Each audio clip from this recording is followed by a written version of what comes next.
Hi guys, welcome back to Linda's Pantry, and today I get to show you a super easy technique for making white rice that is foolproof every time. And as you see in the title, I'm calling this Puerto Rican rice because this came from Tony's grandmother, who's Puerto Rican, and it's foolproof. It's my favorite way to make rice now. I've had white rice where it kind of falls apart on you, it gets sticky, and you know, sometimes it's perfect, sometimes it's not. This is perfect every time. And it brings back memories for Tony, and so I'm happy to make it. This is the only way I make it now. So all you need is a pot for your rice, some long grain white rice. Now, there's no measuring. You guys, no measuring whatsoever. So I'm going to bring you over to the counter, to the sink, so you can see how much I put in the pan and how I rinse it and all of that. And if you like these kind of videos, go ahead, give me a thumbs up. I want to bring you along for some other recipes that include, there's a recipe that I'm going to do that's actually a recipe for a Spanish rice, only it's not your traditional, what you would think Spanish rice, meaning with the tomato based or something like that. It's a different kind of rice. So I thought I'd bring you along for just the rice first, and then we'll do some other dishes, and we got lots of cooking videos coming up, some canning coming up as well. So hopefully I can sneak a canning session in here this weekend, and I'll bring you along. All right guys, let's get the camera over here and see how it works, and then we'll see if my big camera actually can work over there at the stovetop. All right, come on over. Don't forget, look at the links below. Okay, so I have my pot here that I'm going to show you how I do this. It's super easy, no measuring. Pouring the amount of rice that you want. Now, I kind of go, oh, that's about a cup.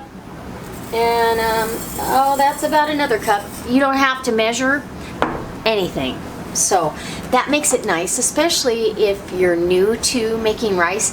Now I get some hot water going, and I'm gonna rinse, and I'm gonna rinse, and I'm gonna rinse. So fill that up with water, and you're gonna take your clean hands in here and go ahead and see how cloudy and milky that gets. Go ahead and you're going to pour all that off and rinse again. Rice is a grain, it's going to be dirty, right? So you always want to wash it anyway.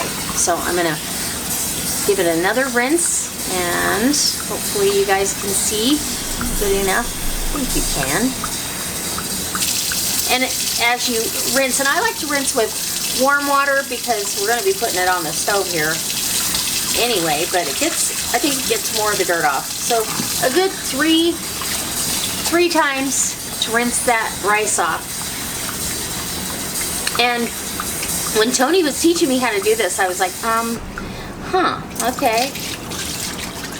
So drain that last rinse off. And if your water looks very cloudy, go ahead and do it again. Okay. So now I'm going to add my water that I'm going to use to cook the rice. And you want about one knuckle, this is how his grandma did it, one knuckle above the rice of water. It's going to go on the stove. Let's get it over there and I'll show you what happens. Alright, so you bring the rice and water up to a boil on your stovetop, and you boil this hard until this water evaporates down and you've almost got a dry bottom.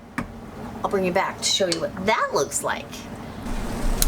Okay, so this is what you just leave it alone, and this is what you're going to get. And as soon as, I'm going to turn this burner because it's electric, so it takes a little longer. As soon as your water is almost gone, let's see if I can get a view for you, where you just barely have some, give it a little bit of a stir. And that's it. You're going to put the lid on, put it on low, and leave it alone. It is going to form a crust on the bottom and on the sides. And this is a heavy gauged aluminum. I love it. This is my favorite little pot. it was in the RV, in the motorhome, and I confiscate it, but then I take it with us when we go. So they get super, super hot. It doesn't stick. It's just a perfect size for 2 people to have rice and have some leftover. So our favorite way to have this is with home canned black beans over top. Oh, it's delicious, but I can eat it straight up just like it is with a little bit of salt. Okay, I'll bring you back when it's all done and I'll show you how delicious. Okay, so this has been on here on low for about 40 minutes, believe it or not. And it's going to vary on how hot your low is and how cool your low is. So I'm going to go ahead and take the lid off. Woo! Steamy, steamy. And you know it's done when you have a little crust around the edge. That Tony calls pagao. Pagao. Anyways, that crispy, that's one of his favorite things. So see how flaky this is? It's just fluffy, flaky, absolutely perfect. And go ahead and take a bite, and I'll bring you over to the counter and give you another taste test. Perfect. Perfect. Perfect amount of rice in here for, probably 4 servings easily.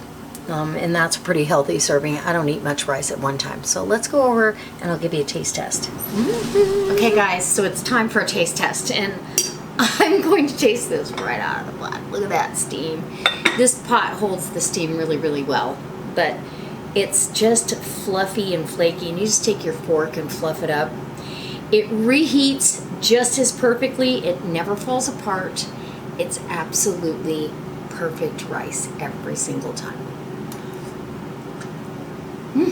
Hot. So good. I'll never do rice any other way. It's super easy. You don't need any kind of measurements. It's perfect. So this is part of a fun collaboration that I'm doing with Angie over at Angie's Pantry. Her and I have been bantering back and forth. I have the best rice. She's going, but I have the secret. And so she's going to do a video for you. I'm going to leave a link below and let you go over there to her channel and watch her video on how she does rice. And she'll be doing hers in a rice cooker, but she's got a really, really good trick for you guys. So there'll be multiple ways to make your rice. Anyways, I hope you guys enjoyed this. I can't wait to make another cooking video for you. I've got some canning coming up, tons of cooking and gardening, and oh my goodness, renovations. I want another bite, but I don't want to double dip because this is going to be part of our side dish tonight. All right, guys, I'll see you next time for another delicious recipe. And don't forget, check the links below. Go check out Angie's Pantry here on YouTube and on Facebook, Angie's Pantry Peeps. I've got my Facebook page down below. Go check that out. Join up and join in on the conversation. All right.